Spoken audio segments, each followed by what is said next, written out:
चार का वार देख रहे हैं आप, साथ में आपके शिखा ठाकुर। आज के बुलेटिन की शुरुआत होगी सबसे बड़ी खबर के साथ। यूपी में दिन दहाड़े उमेश पाल हत्याकांड को अंजाम दिया गया, जिस पर सियासी हंगामा अब जारी है। योगी ने कहा कि माफिया को मिट्टी में मिला देंगे। बिल्कुल, और मैं आपको बताऊंगी दूसरी बड़ी खबर। आपको बताऊंगी कांग्रेस के रायपुर अधिवेशन में आखिरकार क्या हुआ। दरअसल सोनिया गांधी ने राजनीति से संन्यास लेने की घोषणा कर दी है। और अगली बड़ी खबर के लिए रुख करेंगे मेरे सहयोगी सुरभि का। तो आज तीसरी बड़ी खबर मैं आपको बताऊंगी, क्योंकि 2024 को लेकर के राजनीतिक हंगामा शुरू हो चुका है और एक तरफ अमित शाह खुद मोर्चा संभाले हुए हैं, तो दूसरी तरफ विपक्ष भी लामबंद होता नजर आ रहा है। और चौथी बड़ी खबर के लिए चलेंगे मेरे सहयोगी आयुषी के पास। नमस्कार, चार के बार में मैं आपके साथ हूँ आयुषी शेखावत। और चौथी बड़ी खबर जिसके बारे में विस्तार से चर्चा करेंगे वो है छत्तीसगढ़ से। छत्तीसगढ़ के सुकमा में नक्सली हमले में 3 जवान शहीद हो गए। इस पर सीएम भूपेश बघेल ने दुख जताया है, लेकिन उससे पहले बड़ी खबर का रुख करेंगे मेरी सहयोगी शिखा ठाकुर आपको बताएंगे। तो चलिए चार के वार की करते हैं शुरुआत। और आज की सबसे बड़ी खबर आपको बता दें, प्रयागराज हत्याकांड का सबसे ताजा वीडियो सामने आया। वीडियो में साफ नजर आ रहा है कि कैसे ये पूरा हमला हुआ। वीडियो में ये भी साफ दिख रहा है कि हमलावर पहले से ही वहां ताक में बैठे थे। जैसे ही गाड़ी पहुंचती है, फायरिंग की शुरुआत कर दी जाती है, यानी वहां उस जगह की रेकी पहले से ही की जा चुकी थी। ये सीसीटीवी फुटेज आप देखिए। पहले से ही हमलावर दुकान में छिपे बैठे थे और मौका देखते ही, गाड़ी के पहुंचते ही उन्होंने सबसे पहले बम फेंका और इसके बाद गोलीबारी शुरू कर दी। प्रयागराज हत्याकांड का ये सबसे ताजा वीडियो आप इस वक्त भारत 24 पर देख रहे हैं। हमारे पास एक्सक्लूसिवली ये वीडियो मौजूद, जहां आप देखिए किस तरीके से इस पूरे हत्याकांड को अंजाम दिया गया। पुलिसकर्मी मौजूद थे, लेकिन बावजूद इसके ये हमलावर नहीं रुके। पहले से ही इस जगह की रेकी कर चुके थे। ये दुकान में छिपे बैठे थे और जैसे ही ये गाड़ी पहुंचती है, गोलीबारी शुरू कर दी जाती है। देखिए, बिल्कुल तस्वीरें आपको लगातार दिखा रहे हैं और सीसीटीवी फुटेज आप देखेंगे तो आपको समझ में आएगा कि किस तरीके से पहले ही इलाके की रेकी कर ली गई थी। यहाँ तक कि एक दुकान में पहले से ही हमलावर मौजूद था।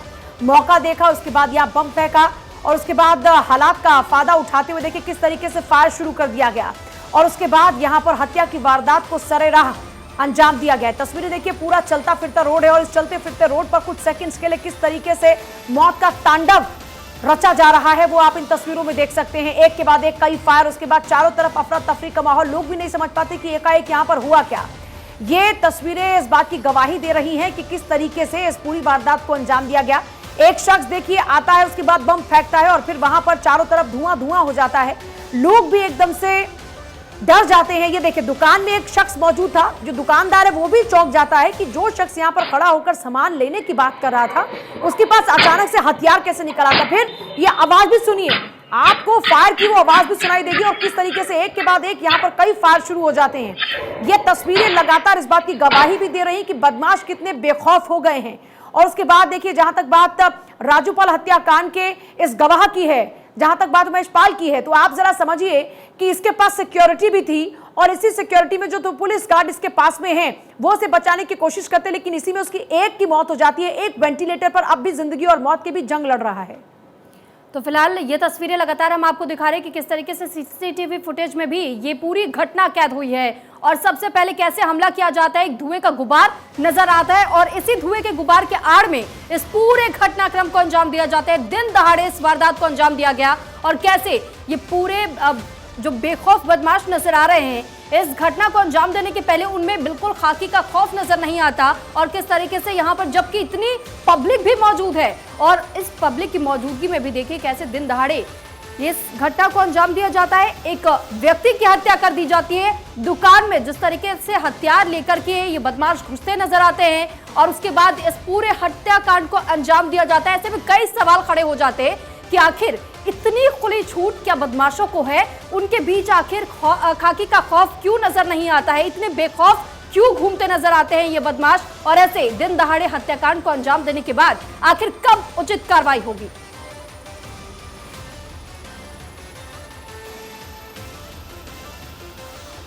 प्रयागराज में हुए उमेश पाल हत्याकांड की गूंज आज विधानसभा में भी सुनाई दी, जहां विपक्ष ने जमकर हंगामा किया। वहीं सीएम योगी ने सख्त लहजे में दोषियों को मिट्टी में मिलाने का आश्वासन दिया।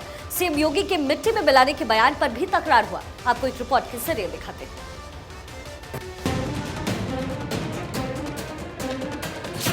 प्रयागराज में दिन दहाड़े मर्डर, फायरिंग और धमाका। 47 सेकंड में गवाह का काम तमाम। बेखौफ बदमाश फरार।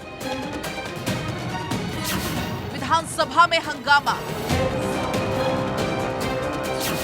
सरकार विपक्ष में हंगामा। सीएम योगी के सख्त तेवर। हमारी पार्टी में आप बताइए किस पार्टी का सदस्य है, क्योंकि बहुजन समाज पार्टी से आपकी दोस्ती है, इसलिए बहुजन समाज पार्टी का नाम नहीं ले रहे आप। हम भी उन्हीं बातों पे कह रहे हैं, क्या ये सच नहीं? प्रयागराज में गवाह उमेश पाल हत्याकांड को लेकर विधानसभा में जमकर हंगामा हुआ। विपक्ष ने सदन की कार्यवाही शुरू होते ही प्रदेश की कानून व्यवस्था पर सवाल उठाना शुरू कर दिया। विपक्ष दोषियों के खिलाफ कार्रवाई की मांग कर रहा था। विपक्ष को जवाब देने के लिए मोर्चा उत्तर प्रदेश के सीएम योगी आदित्यनाथ ने खुद संभाला। शोर के बीच सीएम योगी के तेवर आरोपियों को लेकर सख्त थे। सीएम ने सदन में दो टूक कहा कि दोषियों को मिट्टी में मिला देंगे। पहले भी कहा, कल प्रयागराज की घटना अत्यंत दुखद है और इस घटना का जो भी दोषी होगा वो बख्शा नहीं जाएगा। वो तो आप जानते ही हैं कि कार्रवाई जब होती है तो यहाँ पे बहुत तरीके से कार्रवाई होती है, लेकिन ये माफिया, ये पेशेवर अपराधी आखिर किसके द्वारा पाले पोसे गए? सीएम योगी ने साफ कहा कि दोषियों को बख्शा नहीं जाएगा। साथ ही उन्होंने समाजवादी पार्टी पर भी सवाल उठाए। उन्होंने कहा, ये जो अपराधी हैं और माफिया हैं, आखिर ये किसने पाले हैं? क्या ये सच नहीं है कि जिसके खिलाफ एफआईआर दर्ज है उन्हें सपा ने सांसद बनाया था? जो ये अपराधी हैं, जो ये माफिया हैं, आखिर ये पाले किसके द्वारा गए हैं?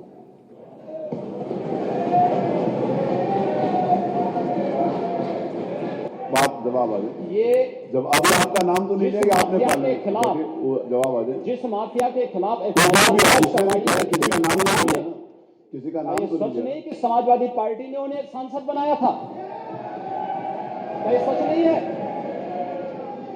आप अपराधियों को पालेंगे, प्रदेश पार्टी किसी भी पार्टी का रहा हो, बताइए क्या अपराधी भी था? किस पार्टी का था? जिस अतीक अहमद के खिलाफ पीड़ित परिवारों ने मुकदमा दर्ज कराया उसके परिवार के खिलाफ, वो समाजवादी पार्टी के द्वारा पोषित माफिया है और उसकी कमर को तोड़ने का काम हमारी सरकार ने किया है। और फिर मैं कह रहा हूं, इसे हाउस में कह रहा हूं, इस माफिया को मिट्टी में मिला देंगे। सरकार में निशाना समाजवादी पार्टी थी तो हंगामा होना लाजमी था।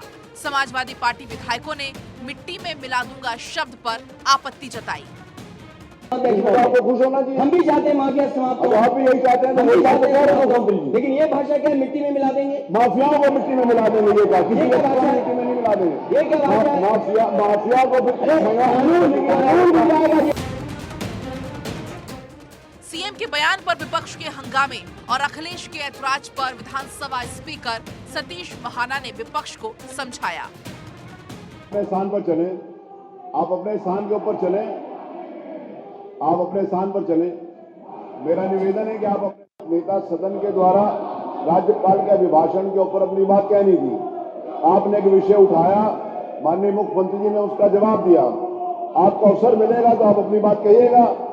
ये मंच सब लोगों के लिए खुला, आप अपनी बात कह सकते हैं। जो भी बात माननीय मुख्यमंत्री जी ने कही है, आपको लगता है कि वो असत्य है तो आप अपनी बात कहिएगा। आप अपनी बात, आपको भी मैं पूरा अवसर दूंगा।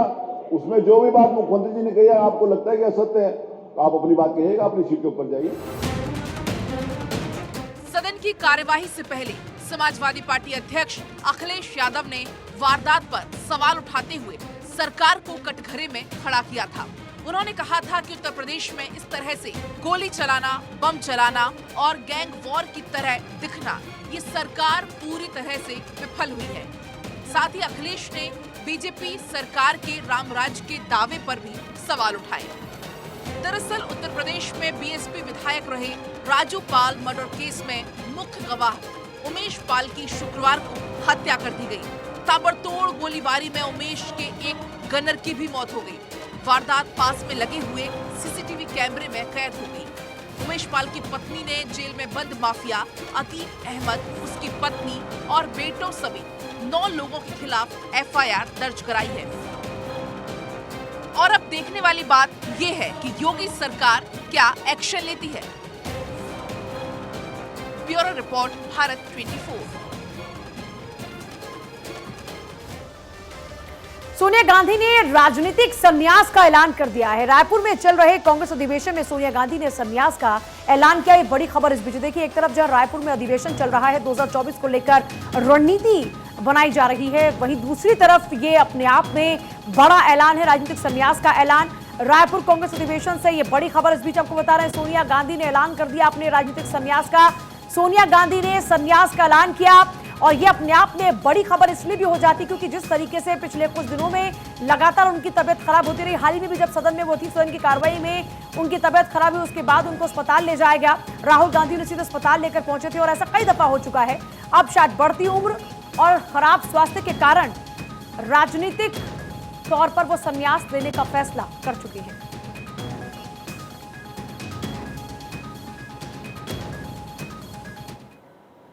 तो अब बात करेंगे छत्तीसगढ़ की, क्योंकि छत्तीसगढ़ में एक बार फिर से नक्सली हमला हुआ है और सुकमा जिले में घात लगाकर के बैठे नक्सलियों ने गश्त पर आए हुए जवानों पर हमला बोल दिया। मुठभेड़ में 3 जवान शहीद हो गए। देखिए ये पूरी रिपोर्ट।